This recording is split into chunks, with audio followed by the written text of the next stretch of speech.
What was your biggest nah, this can't be real moment in a relationship? Me and Harrison have been together for 3 whole years. Like, we just put a deposit down on a cute little craftsman house in the suburbs last week. We had names picked out for our future kids. We had a joint Costco membership, y'all. That's practically marriage in millennial terms, LMAO. So basically, Friday nights are always our movie nights. It's been our tradition since like month 2 of dating. We take turns picking the movie, make some fancy popcorn, I'm talking nutritional yeast and everything, and just chill together after a long work week. It's honestly been my favorite part of every week for years now. This past Friday was Harrison's turn to pick, and he chose some boring documentary about cryptocurrency. Edit. Not trying to offend any crypto bros out there, just not my thing. About 45 minutes in, I noticed he was completely knocked out on the couch. Not surprising since he claimed he'd been working late all week on some big project at work. I was about to wake him up and suggest we just go to bed when his phone lit up on the coffee table. And then it lit up again. And again. Y'all, his phone was unlocked. The messages were right there on the screen from someone saved as work project with a emoji. At first I thought nothing of it, but then I read, "Miss your touch already." And then, "Last night was amazing. Can't wait to see you again tomorrow." My heart literally stopped.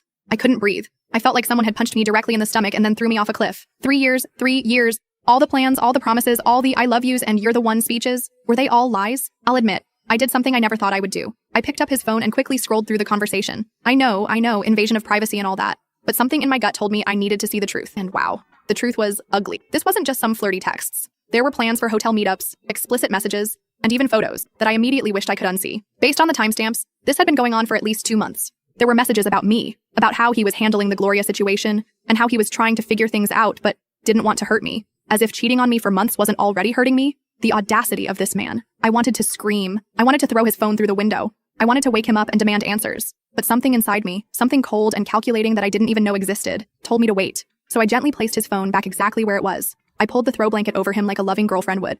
And I went to the bathroom where I had the quietest panic attack of my life. I spent the rest of the night pretending to sleep while my mind raced with questions. Who was this person? How long had this really been going on? Was this why he'd been working late so often? What about our house? The deposit was most of my savings. The next morning was surreal. Harrison woke up, kissed my forehead, and acted like everything was normal. He even made me breakfast and talked about paint colors for the new house. I've never been an actress, but that day I deserved an Oscar because somehow I smiled and nodded and pretended that my entire world wasn't falling apart.